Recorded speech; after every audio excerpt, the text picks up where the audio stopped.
There's a watch that sold for $31 million. There's a brand you can't buy from, no matter how much money you have. And there's an entire city where people are being mugged for what's on their wrist every 30 minutes. Today, we're going inside the secret world of luxury watches, covering the production cuts no one talks about, the auction records, the heists, and the strange rituals you have to perform just to buy one. Let's start with the scale. According to the Federation of the Swiss Watch Industry, Swiss watch exports in 2024 totaled 26 billion Swiss francs, roughly 28.5 billion US dollars, from just 15.3 million watches. Here's where it gets interesting. Watches priced above 50,000 Swiss francs make up only 1.4% of units shipped, yet account for 37% of the entire industry's export value. The money sits at the very top. And the very top belongs to 4 names. The 2024 Morgan Stanley and LuxeConsult report shows that Rolex, Patek Philippe,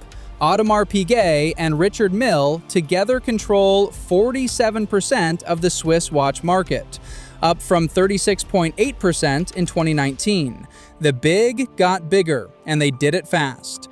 Rolex alone pulled in an estimated 10.58 billion Swiss francs in wholesale revenue in 2024, translating to roughly 15.45 billion at retail. That's a single brand owning about 30% of the entire Swiss watch market. Here's a detail most people miss. Rolex belongs to the Hans Wilsdorf Foundation, a Geneva-registered charitable trust, and has stayed private since founder Hans Wilsdorf died in 1960. No published accounts, no shareholders, and profits reportedly fund philanthropy. One of the most successful luxury businesses on Earth answers to almost no one.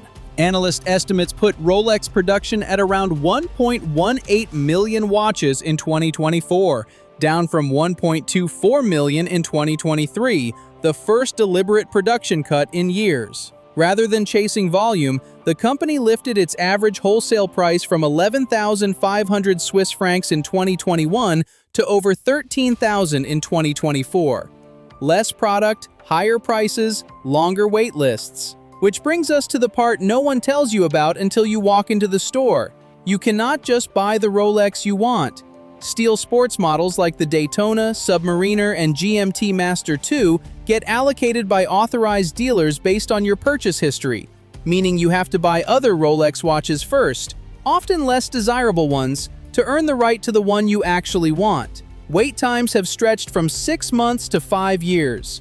The watch at retail price isn't really for sale, it's a reward. Patek Philippe runs on similar logic, but smaller and even more deliberate. Founded in 1839 and owned by the Stern family since 1932, Patek produces around 70,000 watches per year, and President Thierry Stern has publicly stated the company caps growth at 1 to 3% annually. In January 2021, Patek discontinued its most famous modern watch, the Nautilus 5711, and secondary market prices jumped from about $30,000 at retail to over $100,000 almost overnight. That December, Patek did one last collaboration, a Tiffany blue-dialed 5711 limited to 170 pieces. The very first one sold at Phillips, New York for $6.5 million against an original retail of $52,635. Thierry Stern told CNBC, quote, "This was my little gift to say congratulations on buying Tiffany. This is really the last round for this watch." Audemars Piguet, the third of the big three, opened in 1875 in the Vallée de Joux. The defining moment came in 1972, when designer Gerald Ginta created the Royal Oak, the first luxury steel sports watch, priced at 3,300 Swiss francs. That ran more than 10 times the price of a steel Rolex Submariner at the time. People thought it was insane, and it became one of the most copied designs in horological history. Now let's talk about the secondary market, because this is where things got truly bizarre. Between 2020 and early 2022, prices for the most desirable watches exploded. WatchCharts data shows the Rolex Daytona reference 116500LN, with a retail price around $13,150, peaked at roughly $50,000 in March or April of 2022. A premium of nearly 300% on a watch you couldn't even buy from the dealer. So what drove it? Pandemic stimulus money? Low interest rates? And according to Bloomberg, the Financial Times, and Hodinkee, a wave of crypto wealth looking for physical assets. Then the bubble popped. By January 2025, that Daytona's secondary premium had collapsed to 56%, and Rolex secondary prices hit a 4-year low. While the modern market crashed, the auction world kept setting records.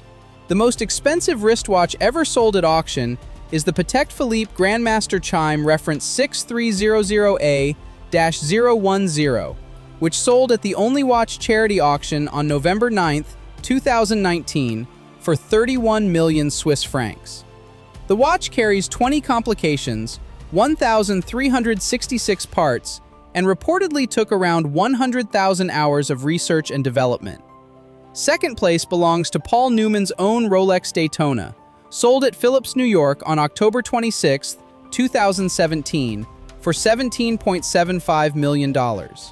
Bidding opened at $10 million and lasted just 12 minutes, and auctioneer Aurel Bax said afterward, quote, "It was as if the world discovered watches as an asset class in one night. Now I want to introduce you to the brand that turned watches into something else entirely, Richard Mille.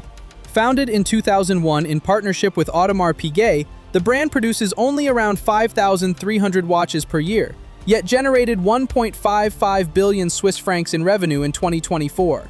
That works out to roughly 260,000 Swiss francs per watch, the highest revenue per piece in the industry. Their ambassadors include Rafael Nadal, Pharrell Williams, Charles Leclerc, Lando Norris, and Margot Robbie. Here's where the dark side shows up. Wearing a Richard Mille in public has turned genuinely dangerous.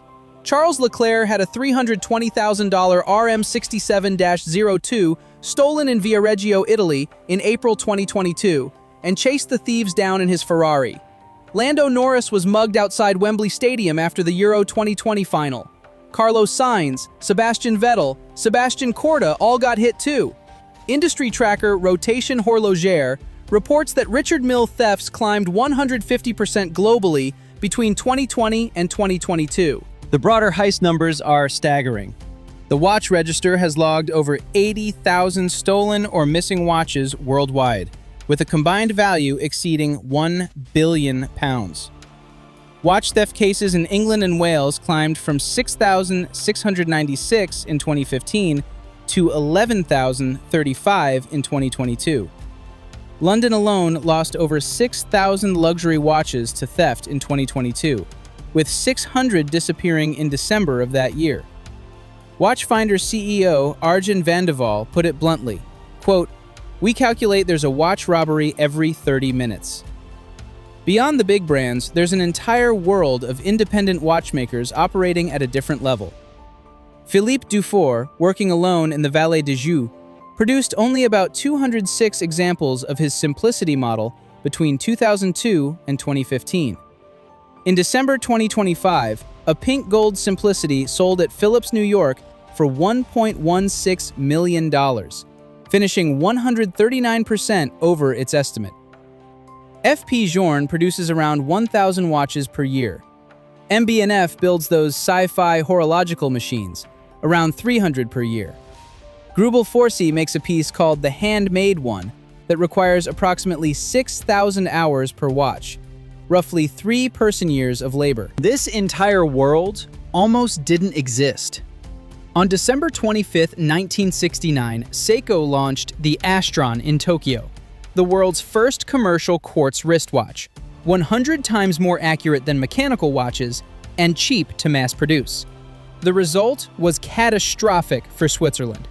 Swiss watch companies collapsed from around 1,600 in 1970 to about 600 by the mid-1980s, while employment cratered from 90,000 people to just 28,000 by 1988. The industry only survived because of Nicholas Hayek, who merged 2 struggling conglomerates in 1983 to create the Swatch Group. Today, the structural moves are arguably even more aggressive. In August 2023, Rolex announced its acquisition of Bucherer, a retailer with over 100 stores worldwide and the brand's first ever retail acquisition. Shares of competitor Watches of Switzerland fell 30% the day the deal was announced. So what is the secret world of luxury watches? An industry where 1.4% of units generate 37% of revenue, where 4 brands control nearly half of a $28 billion market, where you have to prove your loyalty just to buy at retail, where a single charity watch sells for $31 million, and where wearing the wrong piece in the wrong city can get you mugged. An industry that nearly died in the 1970s and came back as something stranger than it ever was before. Part craft, part finance, part status game, and part organized scarcity. As the old Patek Philippe slogan goes, you never actually own a Patek Philippe, you merely look after it for the next generation. Whether that reads as poetry or marketing depends entirely on which side of the dealer's counter you happen to be standing on. Thanks for watching. If you made it this far, hit that subscribe button, drop a comment with which watch surprised you most, and I'll see you in the next one.